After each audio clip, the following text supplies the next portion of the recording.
اعوذ باللہ من الشیطان الرجیم بسم اللہ الرحمن الرحیم ان اللہ وملائکتہ یصلون علی النبی یا ایہا الذین آمنوا صلوا علیہ وسلموا تسلیما اللہم صلی علی سیدنا و نبینا و شفیعنا و مولانا محمد وعلی آل محمد وبارک وسلم۔ محترم خواتین و حضرات، السلام علیکم۔ پیام صبح کے ساتھ ایک بار پھر حاضر میں ہوں آپ کا میزبان انیق احمد۔ خواتین و حضرات، پیام صبح میں روزانہ ہم بات کرواتے ہیں اپنے ملک کے جید علماء سے قرآن کریم کی مختلف آیات پر، آپ اور ہم جانتے ہیں اس بات کو۔ جمعہ اور ہفتہ ان دو دنوں میں ہم سوال و جواب کے حوالے سے خصوصی پروگرام کرتے ہیں، یعنی آپ کے سوالات مفتی صاحب کی خدمت میں پیش کرتے ہیں اور ان سے حاصل کرتے ہیں اپنے مسائل کا حل قرآن و سنت کی روشنی میں۔ یہ جمعہ اور ہفتہ دو دن ہمارا سلسلہ سوال و جواب کا ہوتا ہے۔ کچھ سوالات ہم پاکستان کے مختلف شہروں میں کھڑے ہو کر ریکارڈ کرتے ہیں، ان سوالات کو بھی یعنی ویڈیو کوئسچنز کو بھی ہم رکھتے ہیں اپنے ملک کے ایک ممتاز مفتی صاحب کی خدمت میں، حاصل کرتے ہیں شافی جوابات قرآن و سنت کے ذریعے۔ مقصد یہ کہ ذہنوں میں کوئی گتھی الجھی نہ رہے، خاص طور پر ہمارے نوجوانوں کے ذہنوں میں۔ ہمارا دین مکمل ہے، ہمارے دین کے پاس ہر مسئلے کا حل موجود ہے، اسی لیے ہمارا دین مکمل ہے۔ الیوم اکملت لکم دینکم واتممت علیکم نعمتی ورضیت لکم الاسلام دینا۔ خواتین و حضرات، آج کے ہمارے معزز مہمان محترم مفتی ارشاد احمد اعجاز صاحب۔ مفتی ارشاد احمد اعجاز صاحب ہمارے ملک کا ایک جانا مانا نام، مقبول اور محبوب نام۔ ایک دنیا کو آپ نے قریب سے دیکھا، بہت ساری انٹرنیشنل کانفرنسز آپ نے بنفس نفیس اٹینڈ کی، اور جو آج کے جدید مسائل ہیں ان کا بھی حل آپ عطا فرماتے ہیں۔ مفتی ارشاد صاحب کو خوش آمدید کہتے ہوئے پروگرام کا آغاز اللہ تعالیٰ کے بابرکت نام سے، سورہ بقرہ اور آیت نمبر 30۔ اعوذ باللہ من الشیطان الرجیم، بسم اللہ الرحمن الرحیم۔ وَإِذْ قَالَ رَبُّكَ لِلْمَلَائِكَةِ إِنِّي جَاعِلٌ فِي الْأَرْضِ خَلِيفَةً قَالُوا أَتَجْعَلُ فِيهَا مَن يُفْسِدُ فِيهَا وَيَسْفِكُ الدِّمَاءَ وَنَحْنُ نُسَبِّحُ بِحَمْدِكَ وَنُقَدِّسُ لَكَ قَالُوا أَتَجْعَلُ فِيهَا مَن يُفْسِدُ فِيهَا وَيَسْفِكُ الدِّمَاءَ وَنَحْنُ نُسَبِّحُ بِحَمْدِكَ وَنُقَدِّسُ لَكَ قَالَ إِنِّي أَعْلَمُ مَا لَا تَعْلَمُونَ۔ صدق اللہ العظیم۔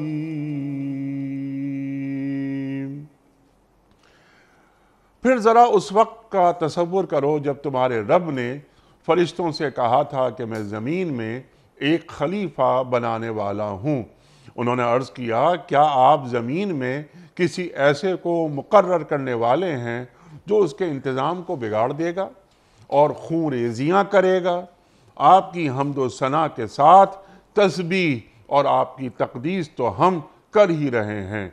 فرمایا، میں جانتا ہوں جو کچھ تم نہیں جانتے۔ صدق اللہ العظیم۔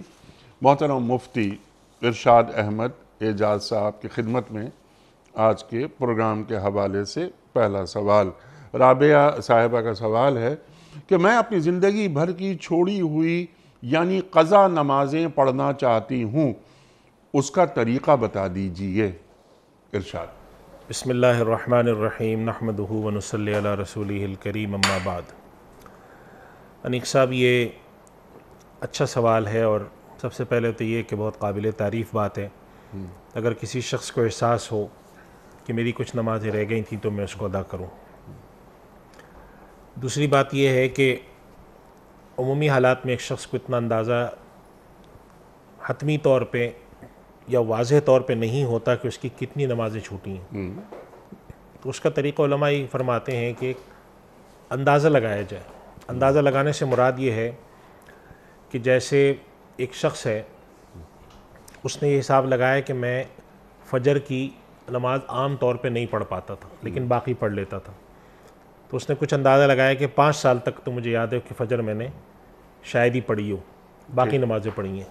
یا کچھ اور اس طرح کا اندازہ لگا لیں کہ بھئی میری نمازیں کون سی نمازیں کتنی چھوٹی ہوئی ہیں، 4 نمازیں چھوٹی ہیں مکمل، اور ایک اندازہ لگا کے اپنے پاس اس کو کہیں پہ یادداشت میں لکھ لے کہ بھئی میری اتنی نمازیں رہ گئیں۔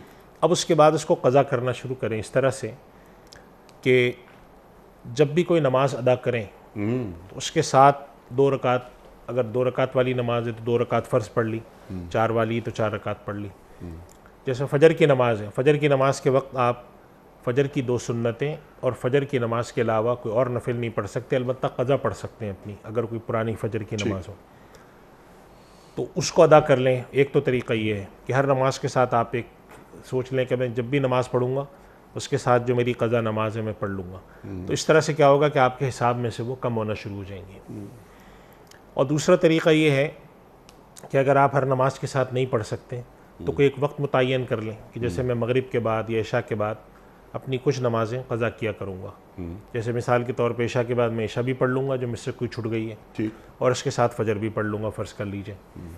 تو اس طریقے سے تھوڑی تھوڑی نمازیں ادا کریں جتنی بھی کر سکتے ہیں، اور اللہ تعالیٰ سے توبہ استغفار کریں کہ یا اللہ مجھ سے یہ خطا سرزد ہوئی ہے، میں اپنی کوشش کر رہا ہوں، جتنی نمازیں ادا ہو سکتی ہیں کر لیں، اور اگر رہ جاتی ہیں اللہ سے توبہ استغفار انسان کرتا ہے تو امید ہے کہ اللہ تعالیٰ مواخذہ نہیں فرمائیں گے۔ یہ ایک آسان طریقہ ہے اور اس پر عمل کیا جا سکتا ہے۔ بعض دفعہ لوگ یہ سوال پوچھتے ہیں کہ ہم جو نفلیں پڑھتے ہیں، ہم نفلیں نہ پڑھیں اور فرض ادا کریں، تو اس کا جواب یہ ہے کہ نفلیں بھی پڑھنی چاہیے اور فرض بھی ادا کرنے چاہیے۔ یعنی یوں نہ کریں کہ نفلیں ختم کر کے فرض پڑھنا شروع کر دیں قضا، بلکہ یوں کریں کہ اگر آپ نفلیں 6 پڑھا کرتے تھے تو 4 کر لیں، 4 نہیں تو 2 کریں، لیکن نفلیں بھی پڑھیں اور جو نمازیں قضا رہ گئیں وہ بھی پڑھیں، چونکہ نوافل جو ہوتی ہیں وہ اگرچہ فرض نہیں ہوتی لیکن انسان کی عبادت میں جو کمی کوتاہی ہے، تو علماء لکھتے ہیں کہ جہاں پر معیار میں کمی ہوتی ہو، جسے ہم کہتے ہیں کہ کوالٹی میں اگر کمی ہوتی ہو تو اس کو پھر مقدار کے ذریعے آدمی اس کا کفارہ ادا کرتا ہے۔ اگر معیار کم ہے، سمجھتا ہے کہ میں نے نماز پڑھی تو نماز میں اس درجے کا اخلاص نہیں تھا، اس درجے کی توجہ نہیں تھی، تو پھر اس کی نامہ اعمال میں اگر نماز کی کیفیت اچھی نہیں تھی تو کم سے کم نوافل کی مقدار اتنی ہو کہ مقدار جو ہے وہ معیار کا ایک طرح سے کفارہ کر دے، نعم البدل ثابت ہو جائے۔ اس وجہ سے حدیث شریف میں بھی جیسا آتا ہے کہ بندہ میرے قریب ہوتا رہتا ہے نوافل کے ذریعے۔ اس سے معلوم یہ ہوا کہ نوافل کو ترک کر کے فرائض پر کی قضا کرنا، اس کے بجائے فرائض چونکہ آپ کے ذمے تھے لہذا اس کے لیے الگ سے جگہ نکالیں اور نوافل بھی پڑھیں۔ البتہ یہ کر سکتے ہیں کہ زیادہ نوافل پڑھتے تھے تو کم کر لیں۔ بس اس طریقے سے انسان کی بساط میں جتنا ہے وہ کرتا رہے، تھوڑا تھوڑا تھوڑا تھوڑا کر کے، اور اللہ تعالیٰ سے دعا بھی کریں، استغفار بھی کریں۔ تو امید ہے کہ اگر زندگی میں آپ کی نماز قضا پوری ہو جاتی ہیں تو بہت اچھا، نہیں پوری ہوتی تو اللہ سے انسان توبہ استغفار کرتا رہے گا، امید ہے کہ اللہ تعالیٰ اس کا مواخذہ نہیں فرمائیں گے۔ سبحان اللہ، سبحان اللہ، سبحان اللہ۔ اور اللہ تعالیٰ سے ہمیشہ اچھی امید رکھنی چاہیے۔ ایک بات مجھے آپ کی اس بات پہ ایک اور یاد آئی، میں لگے ہاتھ وہ بھی کرتا چلوں۔ ہمارے یہاں بعض نمازیں اس نام سے مشہور ہو گئی ہیں کہ یہ قضائے عمری ہے، فلاں خاص دن پہ خاص طریقے سے پڑھیں تو اس سے آپ کی کئی سال کی نمازیں قضا ہو جاتی ہیں۔ تو یہ ذہن میں رکھیں کہ اس طرح کا کوئی تصور ہمارے دین میں قضائے عمری کا نہیں ہے کہ آپ کو خاص طریقے سے 2 رکعت یا 4 رکعت کسی خاص دن میں پڑھ لیں تو آپ کی بقیہ سب چیزوں کا کفارہ ہو جائے گا، ایسا نہیں ہے۔ ایسا نہیں ہے، جو طریقہ کار میں نے عرض کیا بس وہی طریقہ ہے، جتنی اللہ نے استطاعت دی ہے اس کے مطابق پڑھتے رہیں اور کوشش کریں کہ زیادہ سے زیادہ ہو جائے۔ ٹھیک اور پھر بھی کمی کوتاہی رہ جاتی ہے تو اللہ تعالیٰ نیتوں کے حال سے واقف ہے ٹھیک اور اللہ انسان کی دعا بھی سننے والا ہے ٹھیک اور وہ بخشنے والا مہربان بھی ہے. تو یہ طریقہ بہتر ہے بجائے اس کے کہ آپ نے سوچا کہ اب اس مشکل میں کون پڑھے کہ روز قضا کرے تو کوئی خاص قسم کی رکعت نماز پڑھوں میں جس کے اندر خاص مقدار کی صورتیں اور یہ چیزیں پڑھوں اور میری کئی سال کی نماز معاف ہو جائے.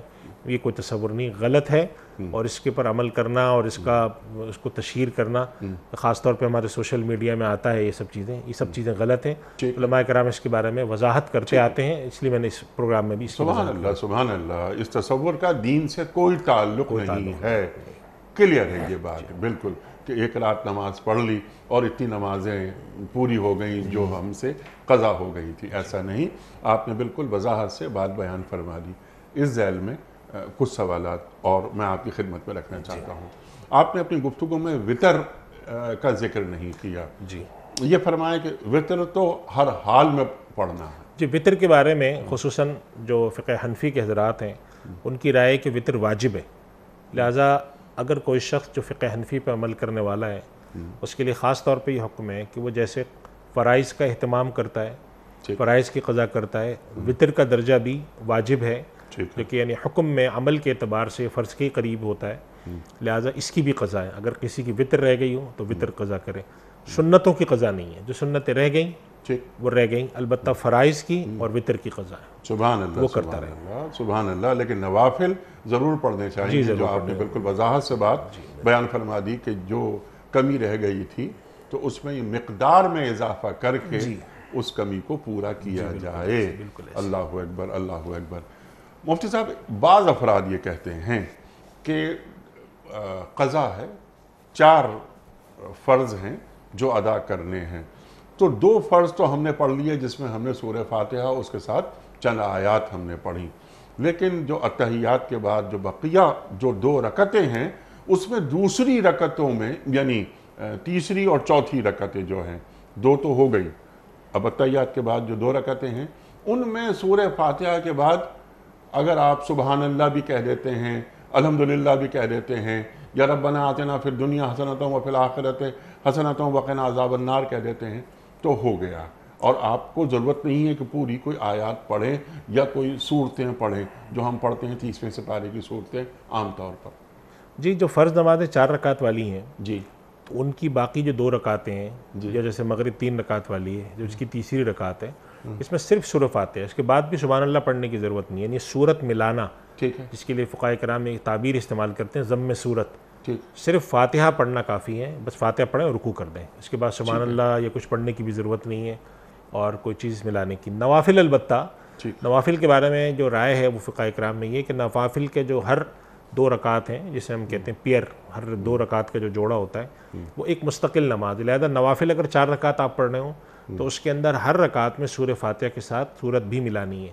لیکن فرض نمازوں میں صرف پہلی 2 رکعت میں سورہ فاتحہ کے ساتھ آپ نے سورت ملانی ہے, قرات کرنی ہے جس کی مقدار کم سے کم 3 آیات ہیں یا انا اعطیناک الکوثر کے برابر.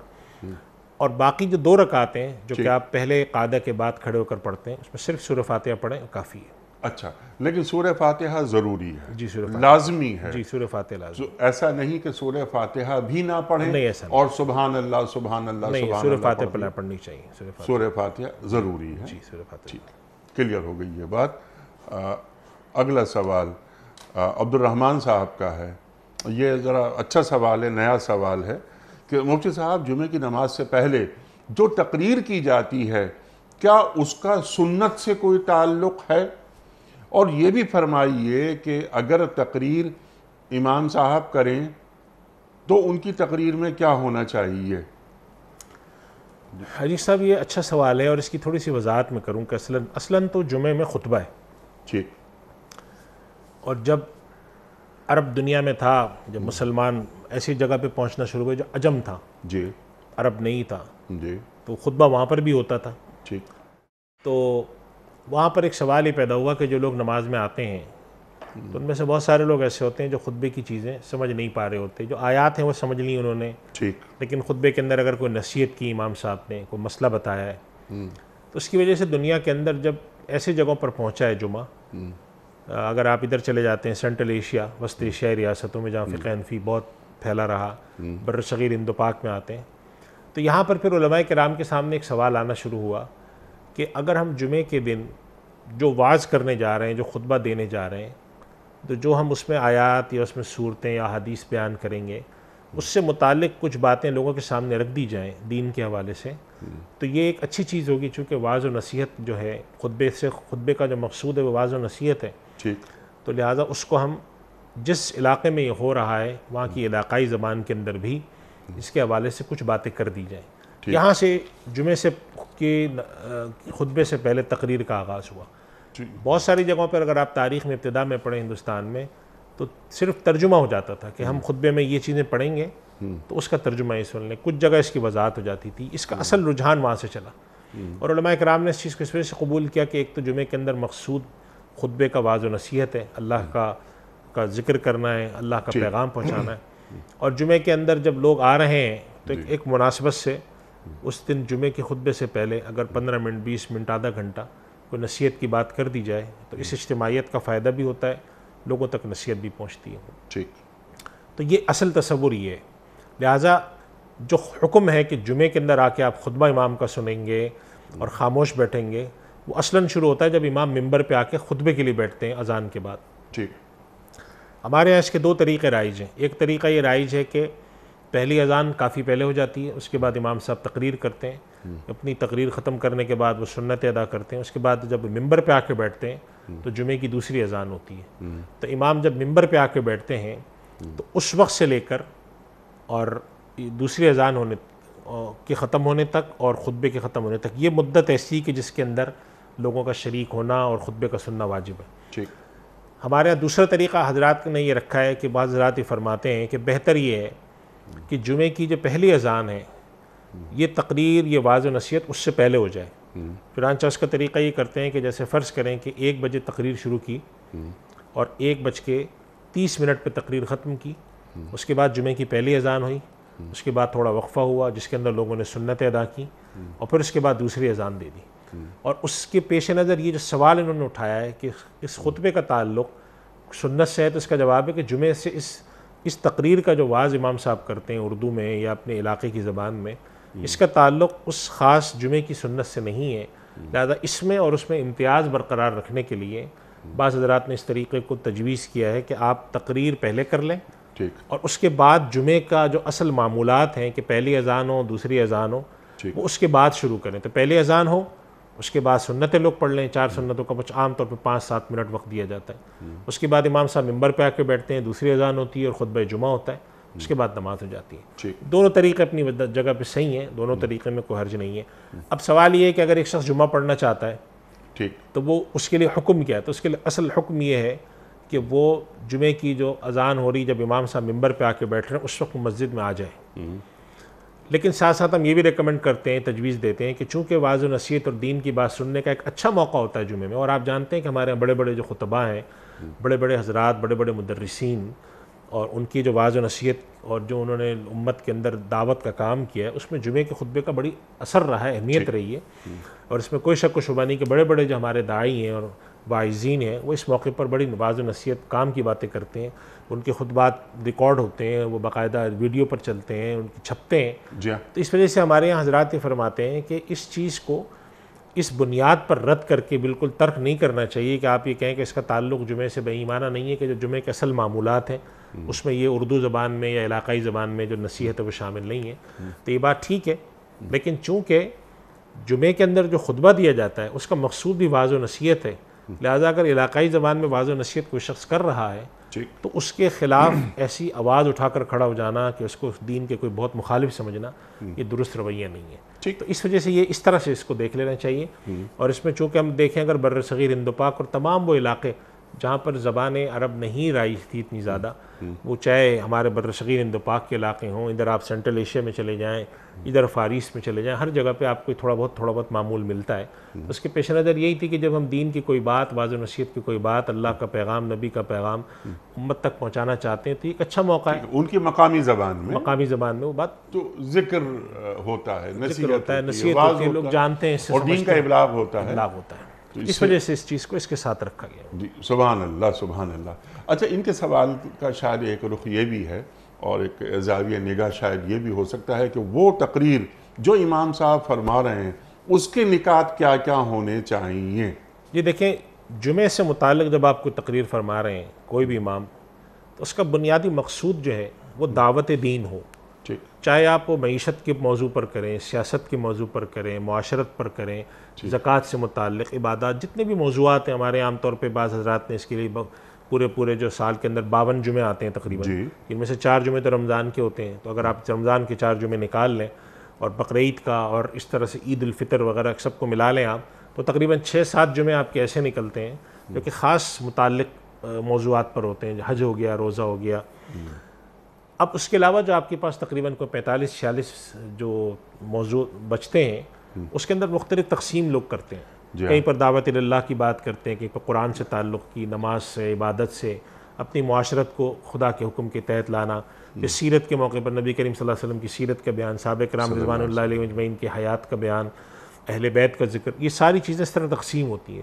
اس سے مقصود یہ ہوتا ہے کہ لوگوں کا تعلق دین کے ساتھ جڑا رہے، اللہ کے ساتھ جوڑا رہے. ان کو یہ پتہ چلتا رہے کہ ہمارا دین ہمیں معاشرت بھی سکھاتا ہے، ہمارے دین میں بڑی شخصیات یہ گزری ہیں، عبادات یہ ہیں، اور اس کے اندر ہمارا معمولات زندگی کیسے ہوں، حلال حرام کا فرق کیا ہو.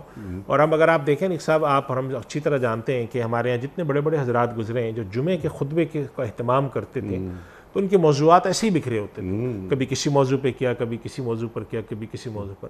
جو اس کا خلاصہ ہوتا ہے ساری گفتگو کا، سال کے 52 جمعے جو ہوتے ہیں ان کا، کہ لوگوں کو اللہ سے جوڑ کے رکھا جائے، سبحان اللہ کے نبی سے جوڑ کے رکھا جائے، اور یہ بتایا جائے کہ دین پرانا کبھی نہیں ہوتا. بالکل ایسے یہ قرآن کریم یہ قیامت تک کے لیے ذہن انسانی کی امامت کر رہا ہے. یہ قرآن کریم کبھی پرانا ہو ہی نہیں سکتا، ہر عہد کے ساتھ ساتھ چلتا رہے گا. بالکل. اور اس کے ساتھ ساتھ اگر کوئی ایسا زندہ موضوع آیا ہے جی کہ اگر آپ سمجھتے ہیں کہ معاشرے میں کوئی ایسا خوفناک واقعہ پیش آیا ہے، کہیں پر ظلم ہوا ہے، کہیں پر کوئی غلط بات ہوئی ہے، کہیں پر توہین رسالت ہوئی ہے، کہیں پر لوگوں کا ناجائز قتل ہوا ہے، یا کسی کے ساتھ بدسلوکی ہوئی ہے، تو اس موضوع کو دین کے ساتھ مربوط کر کے فوراً اس پر بھی گفتگو کرنی چاہیے. ہم آئے دن دیکھتے ہیں کہ کہیں پر ہمیں ملتا ہے جیسے کہ کہیں قتل و غارت گری ہو گئی، کسی کا ناحق قتل ہو گیا، لوگوں نے کسی کے ساتھ ظلم کر دیا، کوئی کسی کی زمین مار کے کھا گیا، جھوٹ لوگوں نے بول دیا، بدعنوانی پھیل رہی ہے. تو ان سب چیزوں کے بارے میں امت تک نصیحت پہنچانا، اللہ تعالیٰ نے اپنے نبی صلی اللہ علیہ وسلم کو حکم دیا، وَذَكِّرْ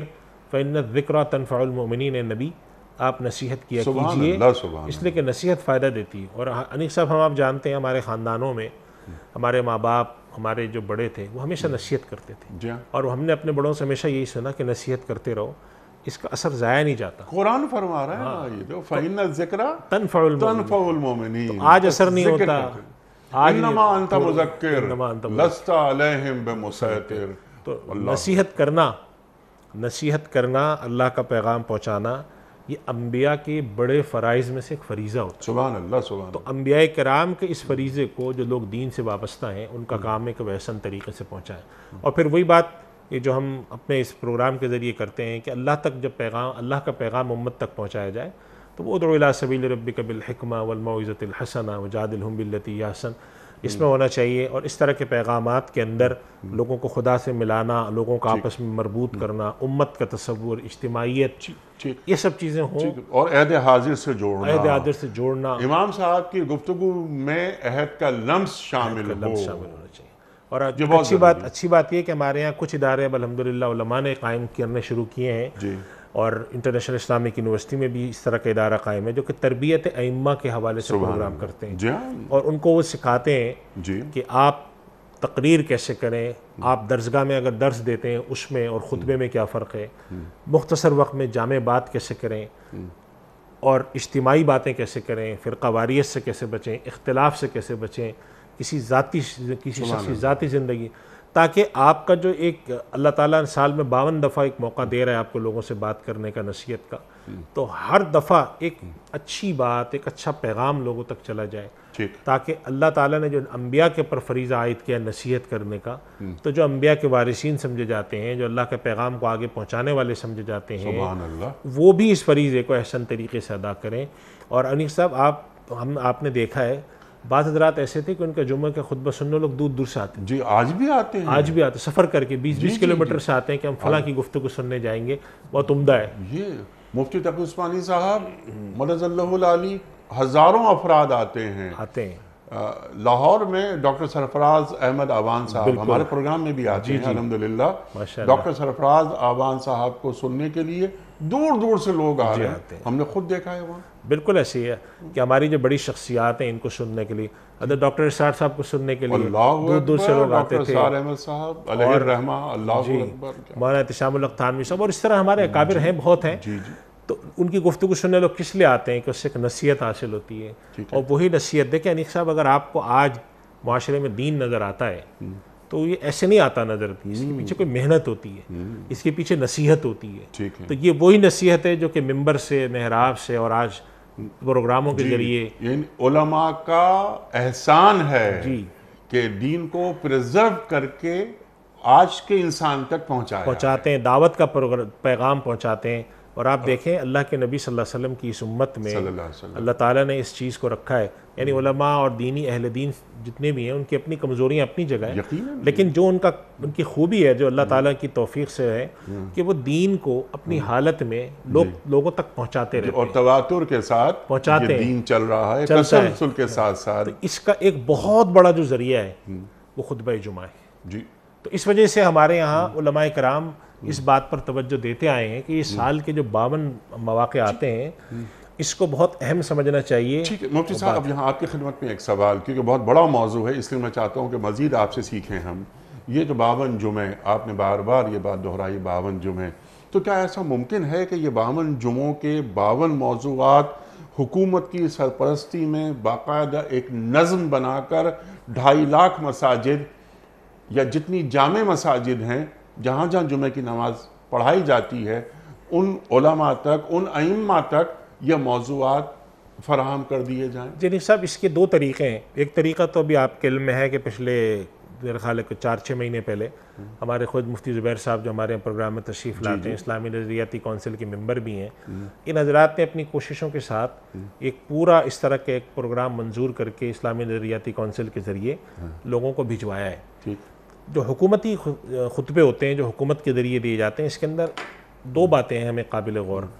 ایک تو یہ بات ذہن میں رکھنی چاہیے کہ اس سے ایک فائدہ ہوتا ہے, وہ فائدہ یہ ہوتا ہے کہ بڑے سطح پر آپ بڑے ذہن دینی فکر رکھنے والے لوگوں کو جب آپ اپنے پاس انگیج کرتے ہیں, ان سے مشورہ لینے کے بعد جب آپ خطبات کے موضوعات تقسیم کرتے ہیں تو اس میں افادیت ہوتی ہے, جیسے کہ اسلامی یونیورسٹی والے حضرات کرتے ہیں. نظریاتی کونسل کے اندر مفتی زبیر صاحب نے مجھے خود بتایا تھا کہ ہم نے بڑے پیمانے پر مشورہ کیا, بہت سارے حضرات سے رائے لی اور اس کے اندر پاکستان کے بڑے علماء کو شامل کیا, اس کے بعد ان خطبات کو تجویز کر کے ہوئے.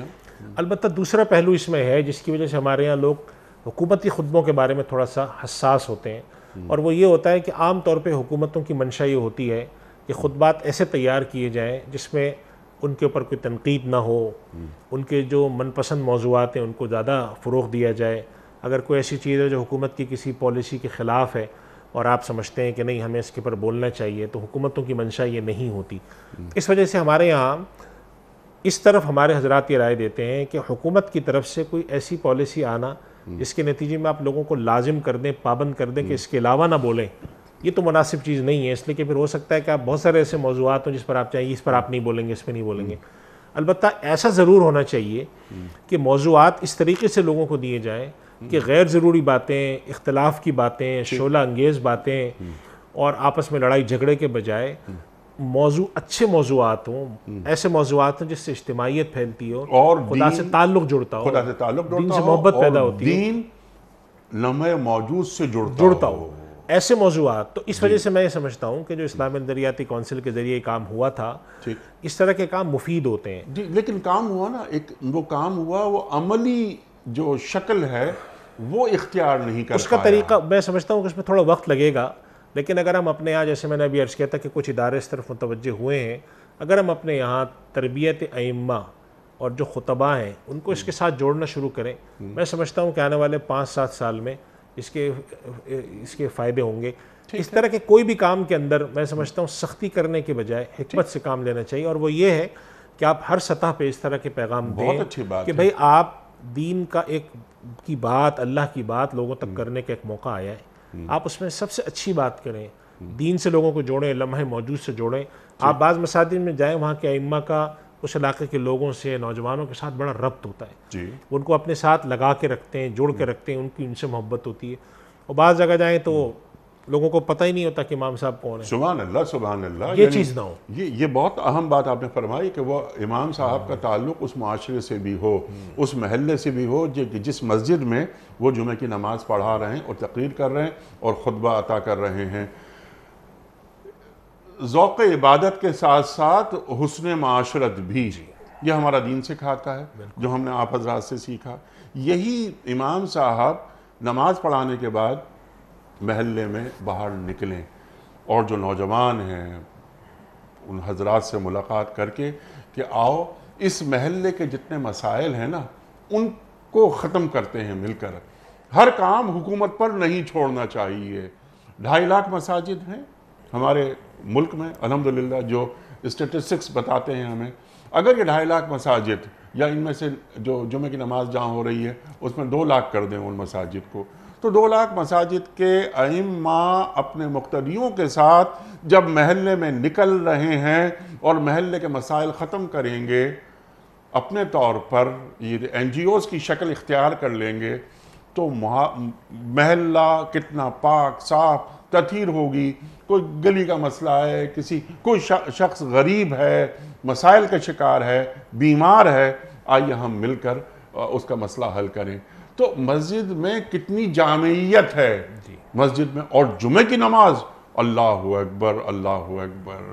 تو اس طریقے سے کام ہونا چاہیے. اب جب بات آپ فرمائیں نا بار بار ایک بات، دعویٰ اکیڈمی ائمہ کو تیار کرتی ہے، شریعہ اکیڈمی بڑے کام کر رہی ہے، اسلامی نظریاتی کونسل کام کر رہی ہے. لیکن مجھے صرف ایک عرض ہے میری، صرف مؤدبانہ، وہ یہ کہ زمین پر نظر نہیں آ رہے اثرات ارشاد. دیکھیے انیس صاحب، یہ بات آپ کی درست ہے کہ کام ہو رہا ہے لیکن جیسا ہونا چاہیے ویسا نہیں ہو رہا، بس یہ فرق ہے.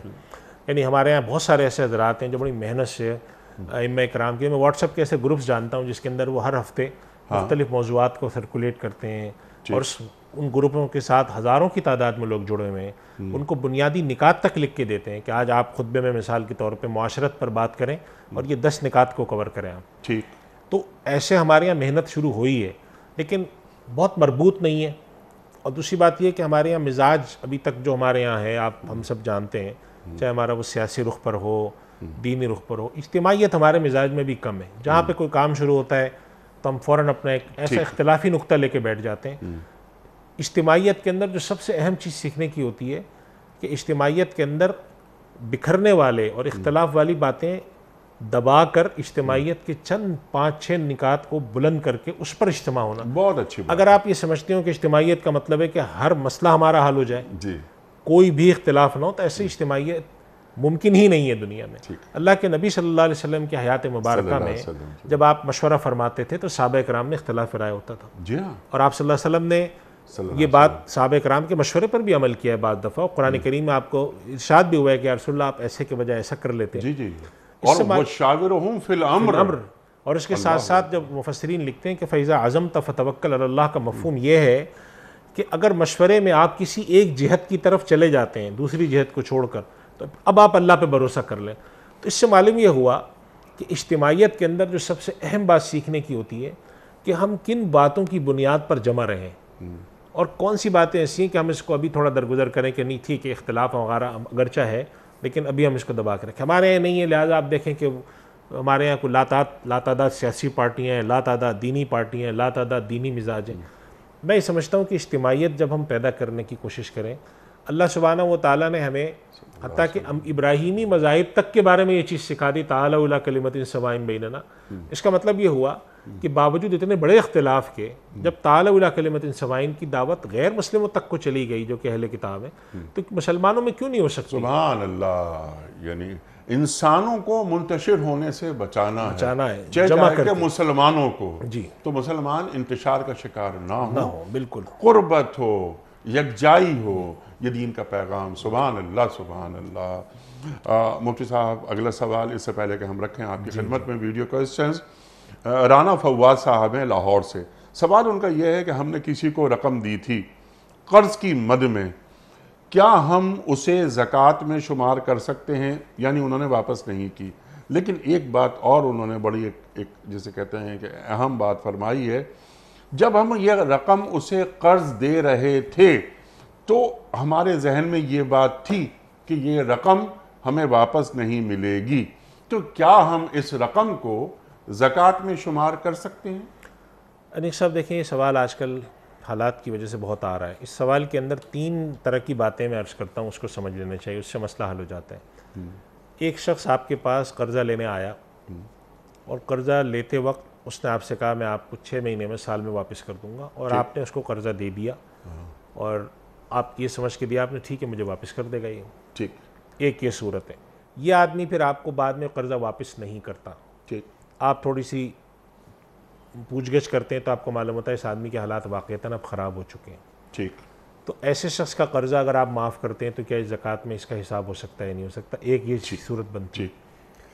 ایک یہ صورت بنتی ہے کہ ایک آدمی آپ سے قرض لینے آیا، آپ کو اس کے حالات کا پتہ ہے، آپ کو اندازہ ہے کہ یہ قرض لینے آیا ہے اور یہ شاید مجھے قرضہ واپس نہ کر پائے، ضرورت مند ہے یا اس کی جو آمدن ہے وہ کم ہے یا کاروبار میں اس کو نقصان ہوا ہے. لیکن دیتے وقت آپ کو پتہ تو تھا، لیکن آپ نے کوئی دینے کی زکوٰۃ نیت نہیں کی. آپ نے یہی کہا کہ میں قرضہ دوں گا، اس کو قرضہ لوں گا اس سے. جی ہاں. اور تیسری صورت یہ کہ ایک آدمی آپ کے پاس قرضہ لینے آیا، آپ کو پتہ ہے کہ یہ قرضہ واپس نہیں کر سکتا، تو آپ نے اس وقت نیت کر لی دل میں کہ میں اس کو زکوٰۃ دے رہا ہوں، اور کچھ عرصے بعد تھوڑا سا ٹائم نکل جائے 2-4 مہینے، میں اس آدمی کو ٹھیک کہہ دوں گا کہ یہ میری طرف سے میں نے آپ کو چھوڑ دیا. ٹھیک. تو اب ان 3 میں سے جو تیسری صورت میں نے عرض کی، جی. اس صورت میں تو زکوٰۃ ادا ہو جاتی ہے. اچھا. کہ ایک شخص آیا، ہاں. ضرورت مند ہے، قرضہ لینے آیا، اور آپ نے دیتے وقت اس کو قرضے کا الفاظ تو قرضے کے استعمال کی نیت زکوٰۃ کی ہے، تو زکوٰۃ ادا ہو جائے گی اگر وہ مستحق ہے. اور وہ اس نے قرضہ واپس کر دیا تو اب وہ میں بعد میں عرض کرتا ہوں نا کہ آپ کو اندازہ ہے کہ واپس نہیں کر سکا، ابھی تو یہ صورت بات کر رہے ہیں. ٹھیک. دوسری صورت یہ کہ ایک آدمی ضرورت مند ہے، قرضہ لینے آیا، آپ کو معلوم ہے کہ یہ قرضہ واپس نہیں کر سکے گا، لیکن دیتے وقت آپ نے نیت نہیں کی زکوٰۃ کی، ہاں. تو اس صورت میں بعد میں نیت کرنے سے زکوٰۃ ادا نہیں ہوگی. ٹھیک ہے. یہ اسی طریقے سے پہلی صورت ہے کہ ایک شخص آیا، آپ کو دیتے وقت کوئی نیت نہیں تھی کہ میں اس کو معاف کروں گا، آپ کی نیت یہ تھی کہ آدمی بالکل ٹھیک ہے، مناسب حالات والا ہے، ضرورت مند ایسا ہے نہیں. بعد میں اس کے حالات اگر بگڑے تو اس وقت اگر آپ چاہتے ہیں کہ جو میں نے قرضہ تھا اس کو زکوٰۃ میں ایڈجسٹ کر لوں، تو یہ 2 صورتوں میں زکوٰۃ میں ایڈجسٹ نہیں ہو سکتا. ٹھیک. اگر آپ کی دیتے وقت نیت نہیں ہے یا جس وقت آپ دے رہے ہیں اس وقت وہ مستحق نہیں ہے، تو پھر آپ کی نیت اگر آپ کی نہیں ہے یا وہ اس وقت مستحق نہیں ہے، تو جو قرضے کی رقم آپ نے دی ہے وہ زکوٰۃ میں ایڈجسٹ نہیں ہو سکتی. ٹھیک. آپ اس کو صدقے کی نیت سے معاف کر دیں، وہ کوئی حرج نہیں ہے. آپ کہہ دیں کہ بس سب میں نہیں لے رہا اس سے، ضروری نہیں ہے کہ زکوٰۃ ہی کے اندر آپ اس کو حساب کریں، آپ صدقے کی نیت سے معاف کر دیں. اور اگر آپ سمجھتے ہیں کہ ایک آدمی ایسا ہے ضرورت مند ہے، میں دیتے وقت ہی نیت کر لوں کہ زکوٰۃ ادا ہو جائے تو زکوٰۃ ادا ہو جائے. اب سوال یہاں پہ یہ پیدا ہوتا ہے، وہ آدمی اب سے لینے آیا، بعد میں آیا، اس نے آ کر کہا میں آپ کو واپس کروں گا. تو 2 صورتیں اس میں، یا تو اس کے واپس کرنے سے پہلے ہی آپ پیغام دلوا دیں کہ میں نے آپ کو قرض دیا تھا، تو اب میرا آپ سے کوئی مطالبہ نہیں ہے، میں نے معاف کر دیا وہ. ٹھیک. یا یہ کہ جب وہ دینے آیا، آپ نے کہا دی دیکھیں میں نے تو آپ دینے آئے، اب وقت زیادہ بھی گزر چکا ہے تو میں نے تو وہ آپ کے لیے چھوڑ دیا تھا، اب آپ ہی واپس لے لیں. اگر واپس لے لیتے ہیں تو ٹھیک ہے. اچھا. اب اگر واپس نہیں لیتے، تعلق کی نوعیت ایسی ہے، تو پھر آپ ان سے پیسے لے کر ان کی طرف سے کسی اور شخص کو دے دیں. ٹھیک. یعنی آپ کی زکوٰۃ تو ادا ہو چکی ہے، اب جو وہ پیسے واپس کر رہے ہیں تو آپ نے، چونکہ ہمارے یہاں علماء نے ایک بات یہ بھی لکھی ہے کہ جب آپ کسی کو زکوٰۃ یا صدقہ دیں تو اس کی عزت نفس کا خیال رکھتے ہوئے ایسے الفاظ استعمال کریں جس سے اس آدمی کو یہ نہ سمجھ میں آئے کہ میری مدد کی جا رہی ہے، بلکہ وہ یہ سمجھے کہ شاید مجھے قرضہ دیا جا رہا ہے. تو شرعاً اس کی اجازت ہے. مقصود اگر آپ کا عزت نفس ہے کہ بھائی ٹھیک ہے میں اس کو دوں گا، قریبی رشتہ دار ہیں، بھائی ہیں، کوئی ایسا رشتہ ہے کہ میں نے ان کو کہا کہ میں آپ کو زکوٰۃ دے رہا ہوں، تو یہ تو ان کی طبیعت پر بہت گراں گزرے گا، تو آپ نے ان سے کہا میں آپ کو قرضہ دے رہا ہوں، سہولت تو واپس کر دیجیے گا، اور بعد میں آپ اس کو چھوڑ دیں. اب اگر وہ پھر واپس کرنے آ جاتے ہیں تو کوشش کر کے نہ لیں، آپ کہہ دیں کہ بھائی میں نے تو چھوڑ دیا آپ رکھ لیں. لیکن وہ پھر بھی زبردستی واپس کرتے ہیں تو وہ پیسے لے کر آپ کسی اور کو صدقے کی نیت سے دے دیں. صرف یہ طریقہ ہے. بالکل. یہ تینوں جو صورتیں ہیں یہ بالکل واضح ہو گئیں. جو آخری صورت ہے اس میں صرف ایک سوال پیدا ہوتا ہے ذہن میں، وہ یہ کہ ایک شخص قرض لینے آیا میرے پاس، جیسے آپ نے فرمایا کہ میں قرض دیتے ہوئے ہی اسی وقت یہ نیت کر لوں کہ یہ زکوٰۃ ہے، تو اس کے لیے کیا یہ ضروری نہیں کہ جس شخص کو میں قرض دے رہا ہوں یعنی قرض اور اس کو زکوٰۃ میں تبدیل کر رہا ہوں، اس کا مستحق زکوٰۃ ہونا ضروری ہے؟ جی میں نے عرض کیا نا کہ آپ کو اندازہ ہے کہ یہ اس کے حالات خراب ہیں، مستحق یہ واپس نہیں کر سکے. اچھا مستحق زکوٰۃ اگر وہ تو ہے شرط ہے دیتے وقت، اگر آپ قرض کا نام لے کر بھی دے رہے ہیں لیکن وہ ہے مستحق اور آپ کو اندازہ ہے کہ یہ آدمی جو مجھ سے لینے آیا ہے اس کے حالات اچھے نہیں ہیں، یہ واپس بھی نہیں کر سکتا مجھے، تو آپ نے دیتے وقت ہی نیت کر لی لیکن الفاظ ایسے استعمال کیے کہ یہ آپ کے لیے قرضہ ہے. یا اگر آپ الفاظ ایسے استعمال کر سکتے ہیں کہ بھائی یہ میں پیسے آپ کو دے رہا ہوں، آپ کی سہولت ہو تو واپس کر دیجیے گا، نہیں ہے تو میری طرف سے کوئی مطالبہ نہیں، اور نیت زکوٰۃ کی. ٹھیک ہے بالکل. لینے والے مستحق ہونا چاہیے، مستحق ہونا چاہیے بس. مستحق کے بارے میں بھی ایک اور بات میں عرض کر دوں. مستحق کے بارے میں علماء نے لکھا ہے کہ انسان اپنی بساط بھر تحقیق کرنے کا پابند ہے، اس سے زیادہ نہیں. یعنی کہ ایک شخص آپ سے لینے آیا زکوٰۃ، آپ نے ایسی ادھر ادھر معلومات کی تو بتایا ہاں اس کے حالات بہت خراب ہیں، بہت پریشان ہے، مقروض ہے، لوگ تنگ کر رہے ہیں، بس اتنا کافی ہے. اب یہ کہ وہ آئے آپ اس سے بیٹھ کے پورا انٹرویو کریں کہ تم کون ہو، کتنا کماتے ہو، کیا ہے تمہارے گھر میں کیا ہے. عام حالات میں ایسی انویسٹیگیشن کرنا جس سے سامنے والے کے لیے کوئی تذلیل کا یا تحقیر کا احساس ہو، یہ مناسب نہیں ہے. ایک ممکنہ حد تک آپ ادھر ادھر سے معلومات لے لیں اور زکوٰۃ ادا کر دیں. اگر اس کے اندر بھی آپ سے کوئی غلطی ہو جاتی ہے تو شرعاً وہ معاف ہے، اس لیے کہ آپ مکلف ہیں ایک اپنی بساط بھر تحقیق کرنے کے. کہ ایک آدمی آ رہا ہے آپ سے زکوٰۃ مانگ رہا ہے، بساط بھر تحقیق کر لیں کہ اس کے حالات کے پیش نظر وہ کیسا. اب اگر اس کے بعد وہ بہت ہی چلاکی سے اپنے حالات چھپا کر کوئی آ رہا ہے تو پھر وہ جانے اس کا اللہ جانے، آپ کی زکوٰۃ ادا ہو جائے گی. سبحان اللہ سبحان اللہ. بس وہ جانے اس کا اللہ جانے. ہم نے تو ایک نیک نیتی کی بنیاد پر اپنا عمل کر دیا اور توقع یہ تھی ہمیں کہ یہ عمل اللہ کی بارگاہ میں قبول ہو جائے گا، کیونکہ ہمارا گمان اللہ کے تعلق سے ہمیشہ اچھا رہتا ہے جیسا کہ اللہ تعالیٰ نے فرمایا. مفتی صاحب سوالات بہت سارے، لیکن میں چاہتا ہوں کچھ ویڈیو کوئسچنز بھی آپ کی خدمت میں رکھیں. جناب والا ویڈیو کوئسچن. السلام علیکم ورحمۃ اللہ وبرکاتہ. میرا آپ سے سوال یہ ہے کہ شوہر کی اجازت کے بغیر خلا ہو سکتی ہے؟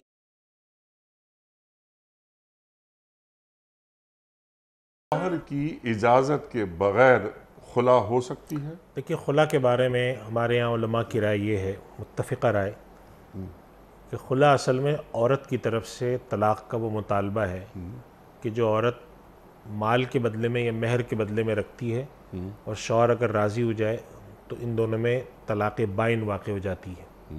یعنی ایسی طلاق واقع ہو جاتی ہے کہ شوہر کو رجوع کا اختیار نہیں ہوتا. باہمی رضامندی سے اگر یہ نکاح کرنا چاہیں دوبارہ تو وہ ہو سکتا ہے نئے مہر پر. ہمارے یہاں کے قوانین کچھ ایسے ہیں اور لوگ یہ سمجھتے ہیں کہ طلاق مرد دیتا ہے اور خلا عورت دیتی ہے. ایسا نہیں ہے کہ جیسے مرد طلاق واقع کر دیتا ہے تو طلاق ہو جاتی ہے. جیسے مرد مثلاً کہہ دے بیوی کو میں نے تمہیں طلاق دی تو طلاق ہو جائے، تو عورت نے اگر کہہ دیا میں نے تمہیں خلا دیا تو خلا ہو جائے. یہ تصور نہیں ہے. خلا کے اندر شوہر کی رضامندی چاہیے ہوتی. دو طریقے ہیں، اگر آپ عورت چاہتی ہے تو دو طریقے ہوتے ہیں علیحدگی کے. ایک تو یہ ہوتا ہے کہ تفویض طلاق، جو کہ ہمارے یہاں نکاح نامے میں موجود ہے، کہ عورت کو مرد تفویض طلاق کر دے، طلاق دینے کا حق اس کو تفویض کر دے، یعنی اس کے سپرد کر دے کہ اگر تم اپنے پر طلاق واقع کرنا چاہو تو میری طرف سے تم اپنے پر طلاق واقع کر سکتی ہو. یہ تفویض طلاق ہے، ہمارے نکاح نامے میں بھی طریقہ موجود ہے. اور دوسرا طریقہ ہے تنسیخ نکاح یا فسخ نکاح کا، کینسلیشن آف میرج کا، کہ اگر ایک شخص جو ہے اس کے ساتھ عورت کی نہیں بنتی تو عدالت میں جاتی ہے اور عدالت میں فسخ نکاح کا مقدمہ دائر کرتی ہے اور اس میں مطالبہ کرتی ہے کہ میری شوہر کے ساتھ نہیں بنتی اور شوہر میرے ساتھ یہ سلوک رکھتا ہے، لہذا ہمارے درمیان جو شادی ہے اس کو ختم کیا جائے. عدالت اس شخص کو بلاتی ہے، اس کے بارے میں تحقیق ہوتی ہے، اس سے سوال ہوتا ہے.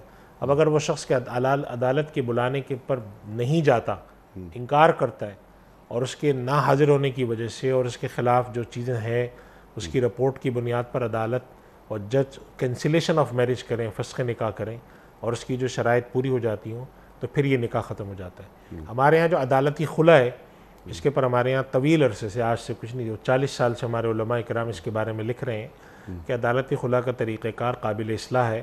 قانون کے اندر اس کے پر غور ہونا چاہیے. شریعت اپیلٹ بینچ سپریم کورٹ میں بھی ایک زمانے میں مسئلہ آ چکا ہے، غالباً وفاقی شرعی عدالت میں بھی آیا ہے، مجھے صحیح سے اس کا تاریخ وار یاد نہیں ہے، لیکن بہرحال یہ مسائل آئیں اور ہر زمانے میں علماء نے یہ کہا ہے کہ اس کی جو تشریح ہے ہمارے یہاں یہ قابل غور ہے. لہٰذا یہ جو تصور ہے کہ ایک عورت نے عدالت میں جا کے خلا کا مقدمہ دائر کیا اور عدالت نے شوہر کو سنے بغیر یا کوئی ایسی تحقیق کے بغیر بس اس کو خلا دے دی، تو یہ طریقہ کار تو شرعاً طلاق واقع اس سے نہیں ہوتی، خلا نہیں ہوتی۔ البتہ اگر خلا کا فیصلہ، آج کل علماء یہ فیصلہ دیتے ہیں کہ بعض دفعہ عدالت میں خلا کا جو فیصلہ لکھا جاتا ہے تو وہ خلا بھی لکھتے ہیں اور کینسلیشن آف میرج بھی لکھ دیتے ہیں، خلا by way of cancellation of marriage بھی لکھ دیتے ہیں۔ اس میں پھر علماء کرام یہ کہتے ہیں کہ اگر اس کی علیحدگی کی وجوہات قانوناً شرعاً فسخ نکاح والی بنتی ہیں تو پھر چاہے فیصلے کے اندر جج نے کینسلیشن یا خلا by way of cancellation of marriage یا کچھ بھی لکھا ہو، اس سے علیحدگی ہو جاتی ہے۔ مثال کے طور پہ ایک عورت نے مقدمہ جا کے دائر کیا کہ میرا شوہر نہ تو نان نفقہ دیتا ہے، کردار پر بھی شک کرتا ہے، الزامات لگاتا ہے، مار پیٹ کرتا ہے، بدسلوکی کرتا ہے، گالیاں دیتا ہے، میرے ماں باپ کو برا بھلا کہتا ہے، میں اس کے ساتھ نہیں رہ سکتی۔ عدالت نے اس کو بلوایا، وہ نہیں آیا، پھر عدالت نے اس کی کچھ تحقیق کرائی، کچھ اس کے رشتہ داروں کو بلوا لیا، معلومات کی، تو معلوم ہوا کہ یہ بات صحیح ہے۔ گواہان نے گواہی دی آ کر کے واقعی اس عورت کے ساتھ کی زیادتی ہوئی، اس کے چہرے پر نشانات ہیں، بدسلوکی کی چیزیں واضح ہیں، اور تو عدالت میں جج نے یہ فیصلہ سنایا کہ ان حالات کی روشنی میں میں سمجھتا ہوں، یہ جج نے کہا میں سمجھتی ہوں کہ ان کے درمیان نکاح یا شادی برقرار نہیں رہ سکتی، اس کو ختم کرتی ہوں میں by way of cancellation of marriage, تو پھر وہ نکاح ختم ہو جاتا ہے۔ تو ہمارے ہاں اگر اس کی چیز ہو جائے تو اس کو اس طرح سے تفصیل کے ساتھ اگر بیان کیا جائے تو ٹھیک ہو جاتا ہے۔ ہمارے ہاں اس طرح کے کیسز بھی سامنے آتے ہیں کہ ایک عورت اگر شوہر کے ساتھ نہیں رہنا چاہتی اور شوہر اس کے ساتھ بدسلوکی کرتا ہے تو شوہر عدالت جاتا ہی نہیں ہے تنگ کرنے کے لیے عورت کو، انتقام لینے کے لیے، ٹھیک، اور عدالت نہیں جاتا، اور عدالت جب اس کی عدم موجودگی میں اس کو بار بار بلانے کے باوجود اس کے خلاف فیصلہ دے تو پھر وہ لوگوں میں یہ تشہیر کر دیتے ہیں کہ میں تو گیا ہی نہیں، میں نے تو خلا دی نہیں۔ تو اس مسئلے کا بھی حل ہونا چاہیے، اور اگر عدالت کو ثابت ہو جائے کہ شوہر واقعتاً ایسا ہے تو میں سمجھتا ہوں کہ اس کے خلاف پولیس کے ذریعے عدالت کو ایکشن بھی کرنا چاہیے کہ ایک شخص ہے وہ جان بوجھ کے ایک عورت کی زندگی کو برباد کیے ہوئے ہیں صرف اس لیے کہ وہ خود تو جا کے کہیں بھی شادی کر کے بیٹھ جائے گا، اس عورت کو آزادی نہیں کرتا وہ، اور نہ وہ عدالت میں آتا ہے، نہ وہ عدالت مقدمہ لڑنے دیتا ہے، نہ وہ یونین کونسل کے اوپر آ کے توجہ دیتا ہے، نہ وہ خاندان کے بڑوں میں آ کے بیٹھتا ہے، نہ وہ علماء کرام کے پاس دارالفتہ جاتا ہے، بس وہ کہتا ہے میں تو اس کو تنگ کروں گا۔ تو پھر اس کا جو ہے مداوع ہونا چاہیے، دونوں سائڈ کو دیکھنا چاہیے ہمیں، تو اس کا مداوع ہونا چاہیے، جی بالکل ہونا چاہیے، اور اس کا طریقہ یہ ہے کہ اس کے اوپر کچھ قانون سازی ہو۔ ہمارے یہاں اس موضوع پر قانون سازی مدتوں سے نہیں ہوئی ہے، چونکہ جس زمانے میں ہوئی تھی آئلی قوانین کے تحت، تو اس وقت علماء نے اس کے اوپر تنقید کر کے کہا تھا کہ ان آئلی قوانین کو بناتے وقت قرآن و سنت کے تمام جو روح ہے اس کو انہوں نے اکاؤنٹ فار نہیں کیا ہے، اس کے اندر نہیں سوچا ہے اس کو، لہٰذا اس میں اصلاح کی ضرورت ہے۔ لیکن وہ دن ہے اور آج کا دن ہے، اس پر کسی قسم کی اصلاح نہیں کی جاتی۔ تو اس بات کو ہمیں سمجھنا چاہیے کہ اگر اس جہت کو بھی دیکھنا چاہیے کہ عورت کے ساتھ زیادتی نہ ہو، اس جہت کو دیکھنا چاہیے کہ مرد کے ساتھ زیادتی نہ ہو، دونوں جہات کو دیکھتے ہوئے قانون کے اندر کچھ بہتری کی ضرورت ہے، اس کے لیے کمیشن بنا کے اس پر ہونا چاہیے۔ اور ہمارے یہاں مدتوں سے علماء اس پہ لکھ رہے ہیں، اور ہمارے یہاں آئلی قوانین کے پر لکھنے والے ایسے بہت سارے دیندار جو میں لائرز ہیں ان کو بھی میں جانتا ہوں جو اس حوالے سے تجاویز رکھتے ہیں۔ اللہ کرے کہ ہمارے یہاں پبلک بینیفٹ کی لیجسلیشن پہ توجہ زیادہ ہو تو اس میں پھر یہ ساری جو چیزیں کمیاں ہیں اس کے اوپر توجہ کی جائے، اور اگر کہیں پر یہ ثابت ہو جاتا ہے کہ مرد نے یا عورت نے بالارادہ ایک دوسرے کو نقصان پہنچانے کے لیے، جیسے ایسے کیسز بھی میرے علم میں کہ کہیں پر شوہر جو ہے وہ بالکل ٹھیک تھا لیکن عورت اس کے ساتھ رہنا نہیں چاہتی تھی، اس کا کہیں اور دل ہو گیا شادی کا، تو اس نے اس سے علیحدگی اختیار کرنے کے لیے کچھ بدکرداری کا الزام لگا دیا اس پر یا اپنے سسر پہ یا کسی پر، ایسے واقعات بھی علم میں ہیں۔ تو ان سب چیزوں کے حوالے سے قانون سازی ہو کہ اگر یہ ثابت ہو جاتا ہو کہ ایک دوسرے سے، چاہے مرد نے یا عورت نے یا اس کے گھر والوں نے ایک دوسرے سے انتقام لینے کی غرض سے ایک دوسرے پہ غلط الزام لگائے ہیں یا ایک دوسرے کے رشتے کو خراب کرنے کی کوشش کی ہے یا بدکرداری کی باتیں کی ہیں، تو پھر ان کے اوپر باقاعدہ کوئی کارروائی ہو، ان کے خلاف کوئی ایکشن ہو، چاہے وہ پولیس کے ذریعے ہوتا ہو یا کوئی اور عدالتی طریقہ کار ہوتا ہو، تاکہ اس رشتے کے ذریعے، اس رشتے اور ناطے کے ذریعے ہونے والے جو غلط کام ہیں ان کو روکا جا سکے اور اس رشتے کا تقدس برقرار رہے۔ عدالت کا مطلب ریاست ہے، ریاست کا ایک فیصلہ ہے خلا کے حوالے سے، اگر اس فیصلے کو شوہر تسلیم نہ کرے، اگر وہ فیصلے کو شوہر تسلیم نہیں کرتا تو اس میں یہ دیکھا جاتا ہے کہ وجوہات کیا ہیں۔ وہ نہیں، اگر ایک تو فیصلہ عدالت کا ہو گیا، نہیں، بسا اوقات اب اس کو دیکھا جانا وجوہات کیا ہیں، جب ایک ورڈکٹ جاری ہو گیا کورٹ کا۔ نہیں، دیکھیں اگر کورٹ نے وہ ورڈکٹ دیا ہے اور اس کے پیش نظر وہ قانون ہے کہ عدالت خلا دے سکتی ہے تو وہ قانون ٹھیک نہیں ہے. اس پر تو علماء کی تنقید آج سے نہیں ہے، 40 سال سے. یقیناً یہ تو آپ بیان فرما چکے ہیں نا، لیکن ایسی صورت میں ہمارے وہ عورت بیچاری کیا کرے؟ جی ایسی صورت میں ہمارے یہاں یہی فتویٰ جاتا ہے کہ اگر اس کے اندر وہ ان وجوہات کا جائزہ نہیں لیا گیا، یعنی ایسے واقعات میں آپ قرض کرتا ہوں، جیسے بات تھوڑی لمبی ہوتی، شوہر نے آ کے کہا کہ میرے عدم موجودگی میں میں یہاں نہیں تھا، مثلا ایک کارروائی میرے خلاف ہوئی، اس میں میرا ایڈریس بھی غلط دیا گیا، مجھ تک اطلاع بھی نہیں پہنچی، اور اخبار میں اشتہار ایک غیر معروف سے اخبار میں دیا گیا. اب جب میں یہاں پاکستان آیا ہوں یا میں گھر آیا ہوں تو مجھے معلوم ہے کہ میرے تو خلا ولا سب ہو چکی ہے.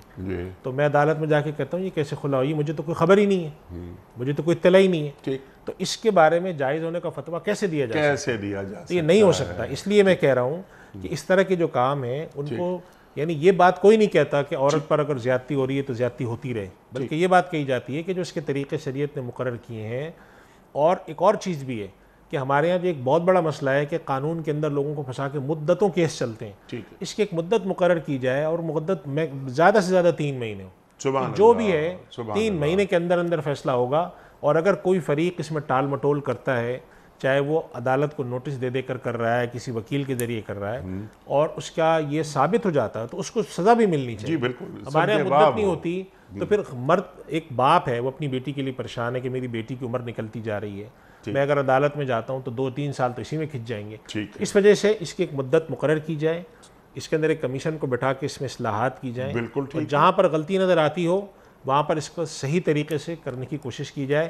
میں سمجھتا ہوں 99.5% مسائل حل ہو جائیں گے. کچھ مسائل ہمیشہ ایسے رہتے ہیں ہر معاشرے میں کہ جس کے اندر بہرحال جنگ و جدال رہتا ہے، لیکن زیادہ معاشرے کے مسائل یہ حل ہو جائیں گے. اس پہ نظر ثانی کی ضرورت ہے، جیسا آپ نے فرمایا. مفتی صاحب آپ کا بڑا ممنون، بڑا شکر گزار، آپ تشریف لائے. خواتین حضرات، اللہ تعالی ہمارے علماء کو سلامت رکھے، تشریف لاتے ہیں اور ہماری علمی کمی کو دور فرما دیتے ہیں. جمعہ اور ہفتہ 2 دن سوال و جواب کے لیے ہوتے ہیں، آپ اور ہم جانتے ہیں. اختتام ہوتا ہے پیام صبح کا روزانہ قول پر، اور وہ قول ہوتا ہے صاحب نہج البلاغہ امیر المومنین حضرت علی مرتضیٰ کرم اللہ وجہہ کا. آپ فرماتے ہیں کہ شک یقین کو بگاڑتا اور دین کو برباد کر دیتا ہے. شک یقین کو بگاڑتا اور دین کو برباد کر دیتا ہے. سبحان اللہ، سبحان اللہ. اپنے میزبان انیق احمد کو کل تک کے لیے اجازت دیجیے. خدا حافظ.